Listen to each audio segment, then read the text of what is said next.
Capítulo 21. Paris, 1943. Edward regressou da viagem que fizera ao sul 2 dias depois. Parecia exausto e foi diretamente para o seu quarto. Apenas parou nas escadarias para dizer a Comenier que receberiam convidados para o jantar naquela noite. Era necessário que estivesse presente na sala de artes às 18h30. Comenier começou a imaginar quem seriam os convidados daquela noite. Silenciosamente, fez uma prece para que não fossem Falk e Frederic. Estava readquirindo a calma após a agonia de 2 noites atrás, quando Venetia estava transmitindo mensagens de dentro da adega e Frederic veio fazer uma visita inesperada. Quando Sarah saiu para fazer compras na manhã seguinte, Comenier correu para o térreo e verificou o porão, com a intenção de voltar a trancá-lo. Mas não havia nenhuma chave com a qual pudesse fazê-lo. Procurou por ela dentro e fora do porão, e não encontrou qualquer vestígio. Ficou reconfortada por não haver qualquer indício da presença de Venetia, nem mesmo um aroma fraco de Gauloises no ar, e nada fora tocado ou removido, até onde pôde perceber. E, até agora, nenhuma retaliação, que, por experiência própria, sabia que não demoraria a ocorrer. Se os alemães conseguissem identificar um sinal de rádio partindo daquele local, eles revistariam cada casa da rua imediatamente, sabendo que o operador de rádio geralmente guardaria suas coisas e abandonaria o local dentro de poucas horas. Às 18h30 naquela noite, conforme suas instruções, Comenier estava desfilando pela sala de artes. Uma sopia com ar sonhador, com uma aparência majestosa em seu novo vestido de festa, foi conduzida até o recinto por Sarah. Quando Sophia se sentou em sua poltrona, Comenier estudou e percebeu que havia adquirido uma aura, que demonstrava um misto de conhecimento e desejo. Estava simplesmente radiante, uma mulher jovem desfrutando do ponto máximo de seus poderes físicos. Edward chegou à sala de artes parecendo mais descansado e relaxado, aparentemente de volta à tranquilidade habitual. Beijou a irmã, comentando sobre a beleza que ela apresentava naquela noite, e repassou a lista de convidados. Era a mistura costumeira de membros da burguesia francesa, autoridades do governo de Vichy e alemães. Às 19h30, todos os convidados já haviam chegado, com exceção de Falk. Frederic apresentou o pedido de desculpas de seu irmão pelo atraso, mas disse que ele chegaria mais tarde. Houve um arrombamento seguido por invasão na noite passada no escritório da STO na Rue des Francs Bourgeois, Frederic explicou. A resistência roubou 65.000 pastas e conseguiu escapar. Acho que vocês entendem que meu irmão não ficou muito feliz com isso. Comenier foi informada a respeito do programa STO durante seu treinamento como agente da SOI. Era um sistema pelo qual o registro de jovens franceses, num total de quase 150.000 nomes, era mantido em arquivo. Vários desses jovens eram continuamente capturados e enviados para a Alemanha para trabalhar em fábricas de munição e linhas de produção. A deportação daqueles milhares de jovens causava um enorme mal-estar entre a população francesa, e fez com que o governo de Vichy se tornasse extremamente impopular. O programa STO fez com que muitos cidadãos franceses, que outrora cumpriam as leis do país, passassem a apoiar e estimular as ações da resistência. O rosto preocupado de Comenier enquanto ouvia o relato de Frederic não deixou transparecer qualquer indício de satisfação que sentiu com as notícias sobre o sucesso da missão da resistência. E do sucesso de Venetia ao participar daquela ação. É claro que haverá represálias, acrescentou um oficial do alto escalão do governo de Vichy. Vamos ampliar ainda mais a vigilância para esmagar esses rebeldes do que estão destroçando nosso país. Enquanto o café e o conhaque eram servidos na sala de artes, a campainha da porta principal tocou. Alguns segundos depois, Falk entrou na sala. Minhas desculpas, Edward. Fui impedido de compartilhar da sua mesa por causa dos militantes deste país que continuam a atacar nosso regime. Enquanto Edward servia um conhaque, Comenier percebeu que o rosto de Falk tinha uma expressão severa e que ele também tinha um brilho atroz nos olhos. Comenier apertou os dentes quando o alemão se aproximou. Fraulein Constance, como tem passado? Estou bem, Obrigada, Falk. E você? Como já sabe, a resistência causou alguns problemas. Mesmo assim, pode ficar descansada. Estamos cuidando do assunto e eles não escaparão impunes. De qualquer forma, chega de falar de trabalho. Preciso de um pouco de diversão, ele disse e estendeu os dedos para acariciar o rosto de Comini. O toque de Falk dava a Comini a sensação de que água gelada escorria por seu rosto. Fraulein, talvez você possa.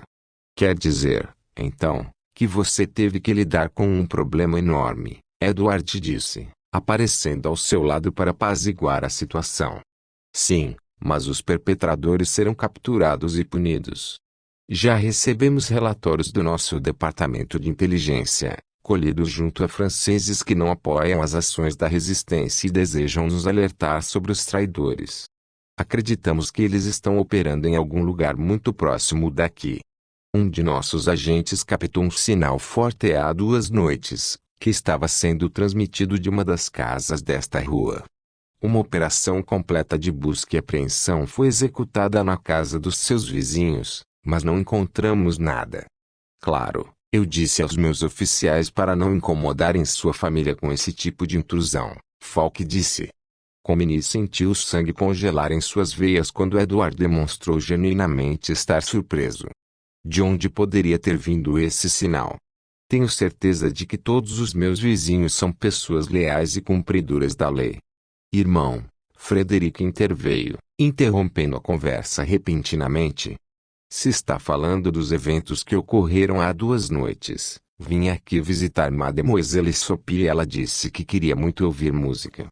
O gramofone não estava funcionando, então ela mencionou que havia um rádio na casa. É claro que ela não usa o aparelho, pois sabe que é ilegal, acrescentou Frederick, rapidamente. Mas, para agradá-la, eu liguei o rádio e o sintonizei, em busca de um pouco de música clássica para que Sophia pudesse se distrair. Portanto, Falk, suspirou Frederick, com um ar arrependido creio que, talvez, o que aconteceu foi culpa minha. Peço desculpas por lhe dar ainda mais trabalho. Mas posso garantir que todo o poder da SS estava presente nesta casa naquela noite, e tudo o que vi entrar ou sair daqui foi o gato da família. Até mesmo o comportamento tranquilo de Edward pareceu se agitar com a estranha confissão de Frederick. Falk também parecia estar desconfiado.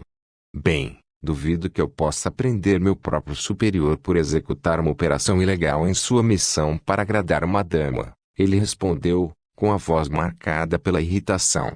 Vamos esquecer o que ocorreu, mas, Edward, sugiro que você entregue seu rádio imediatamente para que não haja qualquer problema. É claro, Falk, disse Edward. Eu não estava aqui na noite em questão. Sophia, você não deveria ter encorajado tal comportamento. Mas a música que ouvimos era tão linda, Sophia sorriu, sentada na cadeira atrás deles. Tenho certeza que o Requiem de Mozart deve valer todo esse esforço, não é? Ela disse. Seu encanto inocente quebrou a tensão que havia no ar. Comini percebeu que o olhar de Frederica estava fixo em Sophia, e era nítido o carinho que sentia por ela. A justaposição de um par de olhos idênticos do outro lado, duros como aço e frios como gelo, era evidente. Se os olhos realmente fossem as janelas da alma, ela sabia que Frederick e Falk, por mais que a aparência exterior deles fosse idêntica, não compartilhavam da mesma essência. Na manhã seguinte, Edward interpelou Comini na biblioteca. Frederick realmente veio até aqui enquanto eu estava viajando? Ele perguntou. Sim. Mas eu não o convidei, sua irmã fez. E eu não sabia nada sobre o encontro.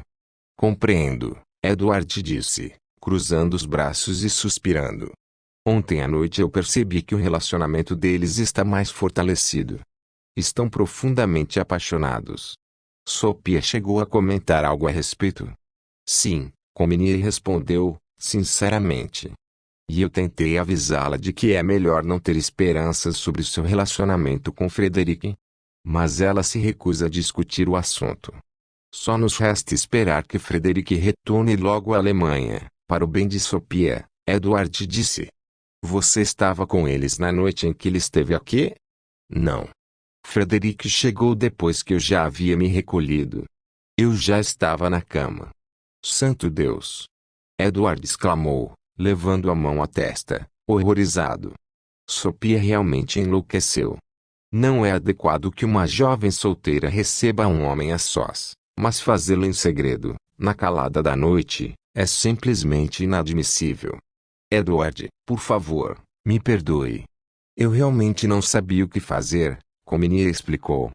Mesmo se eu dissesse para Sophia que não é apropriado receber Frederica aqui, àquela hora da noite, sou apenas uma hóspede em sua casa. Não tenho o direito de dizer a ela o que pode e o que não pode fazer. Especialmente se ela estiver com um oficial do governo alemão, com um posto tão elevado na hierarquia, ela acrescentou. Eu lamento muito. Edward desabou numa poltrona, deixando o desespero tomar conta de si. Não basta violentarem e destruírem nosso belo país ou roubar nossos tesouros. Eles têm que roubar a minha irmã, também. Às vezes, eu. Edward, o que foi? Ele olhou para o vazio por algum tempo, antes de responder. Me perdoe, Constance. Estou cansado e também chocado com o comportamento da minha irmã. Sinto que estou lutando nesta guerra há muito tempo. Veremos se Frederic partirá para a Alemanha em breve. Caso contrário, será necessário tomar uma atitude mais drástica. Pelo menos recebemos boas notícias sobre os arquivos do programa STO removidos com sucesso pela resistência, não é?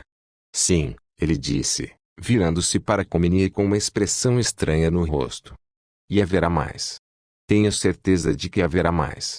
Ele saiu da biblioteca e Comini se sentou com seu livro sobre o colo, com a certeza de que Edward de Lamartinière participara do assalto às dependências do programa STO na noite anterior. E aquele pensamento a reconfortava, mas não mudava o fato de que ela estava presa numa teia tecida por outras pessoas, passiva, quando fora treinada para ser ativa, lentamente enlouquecendo. E por que Frederic decidiu acobertar a casa da família quando mencionou o rádio? Será que Sophie estava falando a verdade quando disse que Frederic não acreditava na causa nazista? Ou já sabia que um sinal estava sendo transmitido a partir da casa e veio investigar por conta própria? Comini enterrou a cabeça nas mãos e chorou. A causa pela qual havia se alistado para lutar se perdeu em meio a toda aquela confusão. Todos conheciam muito bem o jogo que estavam jogando, e qual função desempenhavam. Mas ela não se sentia melhor do que um destroço inútil, empurrado de um lado para o outro, ao bel prazer dos outros jogadores e seus objetivos secretos. Laurence, me ajude, ela sussurrou. Comini olhou ao redor da biblioteca e os livros encararam, duros, frios e inanimados. Por fora, muito similares, revelando pouco de seu conteúdo. Uma metáfora perfeita para a vida que estava sendo forçada a viver atualmente. Na hora do almoço, Sophia, que Comini vira muito pouco nos últimos dias, parecia estar cansada e pálida. Comini observou e viu que ela comia pouco, forçando-se a engolir alguns pedaços do que tinha no prato. Em seguida, Sophia se levantou, pediu licença aos presentes e se retirou. 2 horas depois, percebendo que Sophia não saía de seu quarto, Comini bateu à porta. Ela estava deitada em sua cama, com o rosto lívido e um lenço de flanela umedecido sobre a testa. Querida, o que houve? Não está se sentindo bem? Comini perguntou, sentando-se na cama e segurando a mão de Sophia. Não estou doente. Fisicamente, pelo menos. Sophia suspirou e abriu um sorriso fraco. Obrigada por vir até aqui, Constance. Parece que não passamos muito tempo juntas nos últimos dias. Senti sua falta. Bem, estou aqui agora. Oh, Constance! Sophie exclamou, mordendo o lábio inferior. Frederic me disse que precisará voltar à Alemanha nas próximas semanas. Como suportarei isso? Disse com os olhos cegos e cheios de lágrimas. Simplesmente, suportará. Assim como eu suporto ficar longe de Laurence, Comini disse, apertando-lhe a mão carinhosamente. Sim. Sei que você acha que eu sou ingênua e que não entendo o significado do amor. Que vou conseguir esquecer Frederic, pois é impossível termos um futuro juntos. Mas eu sou uma mulher adulta e conheço o coração que tenho. Só estou tentando protegê-la, Sophia. Entendo o quanto deve ser difícil para você. Constance, eu sei que Frederic e eu vamos ficar juntos. Sei disso, bem aqui. Sophia disse isso levando a mão ao coração. Aqui dentro. Frederic diz que vai encontrar uma maneira e eu acredito nele. Comini suspirou. Comparado às dificuldades e provações dos últimos 4 anos, quando milhões de pessoas perderam a vida ou seus entes queridos para a guerra, o romance de Sophia poderia ser visto como algo trivial. Mas para Sophia, ele lhe consumia por inteiro, pois lhe pertencia. Bem, se Frederic disse que irá encontrar uma saída, ele irá, Comini a consolou, percebendo que não poderia dizer muito mais a respeito. Se Frederic fosse partir nos próximos dias, tudo o que podia fazer era orar para que a situação se resolvesse naturalmente. As semanas seguintes foram repletas de noites de sono interrompidas, quando as sirenes de ataque aéreo cortavam o ar estagnado de Paris, forçando seus residentes a se refugiarem nos porões em busca de segurança. Comini soube que os ataques da RAF atingiram as fábricas da Peugeot e da Michelin, que ficavam nas regiões industriais ao redor de Paris. Se estivesse em sua casa, na Inglaterra, ela receberia essas notícias com alegria enquanto lia a edição diária do Times, mas, ali, os jornais estavam repletos com o número de civis franceses inocentes que foram mortos nos bombardeios. Saindo para dar seu passeio matinal até o Jardim das Tuileries, Comini quase conseguiu sentir a pulsação de uma cidade das pessoas que lentamente perdiam a esperança de que a guerra acabaria algum dia. A invasão dos aliados ainda não havia se materializado, e Comini estava começando a se perguntar se, algum dia, viria realmente a acontecer. Sentada no mesmo banco de sempre, percebendo que o ar já se enchia com a névoa, como se também quisesse se livrar logo deste dia miserável, Comini viu que Venetia vinha em sua direção. As duas passaram pelos cumprimentos tradicionais e esperados, e Venetia sentou-se ao seu lado.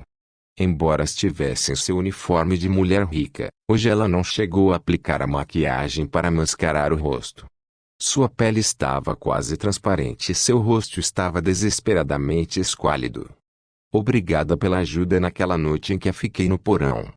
Foi muito importante, ela disse, puxando um maço de Gauloises. Cigarro? Não, obrigada. Estou usando essas coisas malditas para sobreviver. Ajudam a diminuir a fome, Venetia acrescentou, acendendo um. Precisa de dinheiro para comprar comida? Comini perguntou, sentindo que isso, pelo menos, era algo que ela poderia oferecer. Não, obrigada. O problema é que sempre estou correndo de um lado para outro e não consigo ficar no mesmo lugar 2 vezes caso os alemães rastreiem meu sinal. Estou sempre em trânsito com a minha bicicleta, de um lado a outro. É difícil encontrar tempo para sentar e comer algo. Como estão as coisas? Comini perguntou. Oh, você sabe, Comini, disse Venetia, com uma forte tragada em seu cigarro. Avançamos um passo e retrocedemos 2. Pelo menos nossa equipe está um pouco mais organizada do que quando cheguei aqui, no verão. Mas sempre podemos contar com mais alguém. E eu estava pensando que, talvez, não importa o fato de que você, oficialmente, não seja mais uma agente. Não há motivo pelo qual você não possa nos ajudar como uma cidadã francesa comum. Em seguida, talvez, se você conhecesse as pessoas com quem eu trabalho, eles poderiam ajudá-la a deixar a França. Está falando sério?